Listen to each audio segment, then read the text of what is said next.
All right, welcome back once again. This video should be short. I know I say that a lot, but hopefully it will be because there's only a handful of slides left. We're just getting to kind of my max on time limit on the last video. So when to send an email. And this is a big one because it's easy to send an email out of convenience sake for ourselves. But it's not always the most effective way to communicate with somebody in a business setting. Now, it does depend, all right? If you don't have a person's phone number or you don't know where their office is, you can't necessarily, go see them or call them. But what I want you to think about in the next couple of scenarios here is what would be the most appropriate way of communicating with somebody? Would it be to set up or send an email, make a phone call, or set up a meeting? Now, I acknowledge that setting up a meeting means probably calling or emailing, but I think it'll make sense as we go through these. So let's just say for the first scenario that you need to find out what room a meeting is in 10 minutes before the meeting. Okay, so meeting is out because we have a meeting set up. The temptation might be to send an email. But I would say in this case, because we only have a 10-minute window and we don't want to be late, a phone call is best. Now, hopefully you already know who the contact is or you know who you can get in touch with. Now, again, depending on the scenario and the situation, a text message might be okay. I don't send a lot of text messages in my professional capacity. It just seems unnecessary. Although instant messengers like Microsoft Teams is still sort of the same thing as sending a text message. So in this case, probably a phone call or a text message. An email might not get seen. If that other person is already sitting in the meeting room, getting all set up, they may not be checking their email. What if we need to request a specific report from one of our colleagues and we need the report by the following day? All right, so a meeting is out because there's no real content here that we need to talk about. This one is a little bit of a flip of a coin, right? Email or phone call. So let's walk through this. And if you said email, I'm guessing that maybe you said that because we need a report. I'm going to send my email to my colleague. I'm going to say, hey, here's a situation. I need this report that you have by tomorrow. Please send it to me. That makes sense. If you said phone call, you're probably thinking, well, I could call that person. It's going to be faster. I can make sure that I'm getting a hold of them and say, hey, can you email me that form? Now, what I would probably opt for in this case is an email for a couple reasons. One is they're going to be responding to me in email. Second of all, that information is then there for them. And once they get off the phone, they're not going to forget, right? So hopefully that email serves as a reminder. What if we need to come up with a strategy for a new marketing plan or a new marketing campaign? Okay, a phone call, probably not going to cut it, right? Unless it's a very long phone call.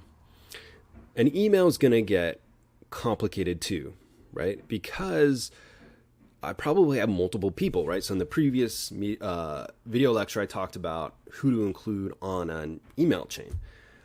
Well, if I've got a whole team that I need to get in touch with, I might have 5, 6, 7, maybe a dozen people on that email, and it's going to be difficult to start sifting through those ideas. It's going to feel very chaotic. So in this case, best option, again, would probably be sending an email to multiple recipients saying, here's a proposed meeting time. Please let me know if you'll be able to make it.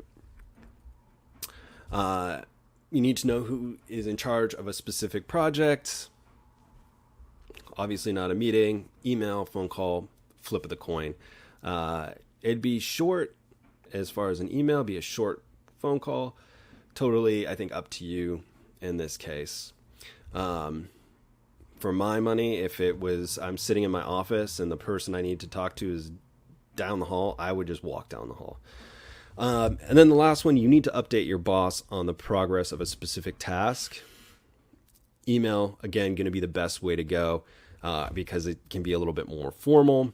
And if there's any questions, my boss can get back to me, right? And that might be my specific ask at the end of that email might be, if you have any questions, please let me know. Otherwise, I will send you a further update by Thursday. Okay, so putting it all together, now that we've kind of covered all that stuff, let's look at 2 examples. So here's one, and you let me know if you think it's good or bad. So, dear Prof, hope you're good. I wanted to ask about the quiz this week because I didn't really do that well and kind of bombed it. There were a lot of cues that I just didn't get, and I think that maybe they weren't fair because the reading didn't cover all that was on the quiz. Can I have another chance? I really need to do well in this class because I already took it once and failed it last time. But I need the class so I can transfer to the UW and start working on my biz degree. Okay. I wrote this one. Full disclosure, but it is very similar to a lot of emails that I do get from students. So hopefully you're saying it's maybe not terrible, but it's not great, right? It's definitely not good.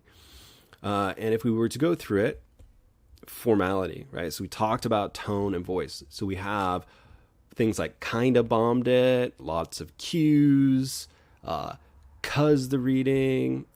All of those things are a little bit informal.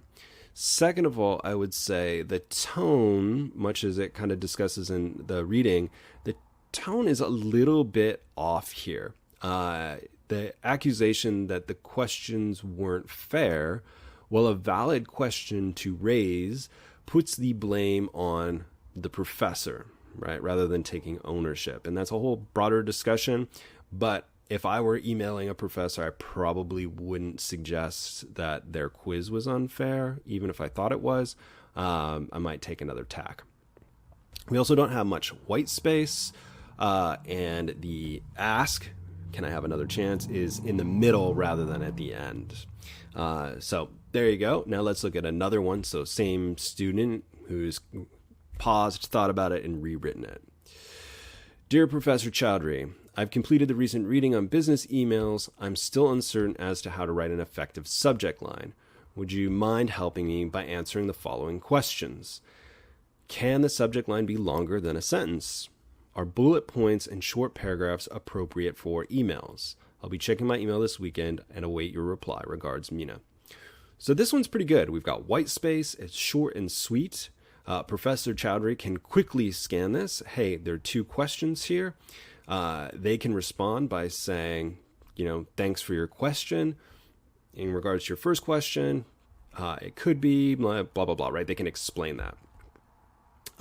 So not bad. Here works. There are 2 questions. I would say that the ask is reasonable. I'm hoping to hear from you soon. Okay. So all of that takes us to our first assignment. So our first sort of big assignment, other than your sort of initial self-assessment. So for this first assignment, you will be writing an email. What you'll need to do is log into Canvas, go to the first email assignment, which is in the module for this week, and you're going to need to read the scenario and use a little bit of creativity, make some things up, that's fine, but a lot of it will be practicing basics. What do you want your subject line to be? Who do you think you should include on the email? And so you're basically going to write that email in a document and submit the email. And then you'll get feedback from me. Hopefully a pretty manageable task, but if you do have any questions, do email me. And please email me before the deadline or before, Friday at 11:30. So I'm not usually checking my email, and then I kind of feel bad that your question went unanswered, but I can't be glued to my email when I should be sleeping. So there you go. If you have questions, comments, concerns, jokes, memes, or recipes, please let me know. Otherwise, I'll talk to you all later.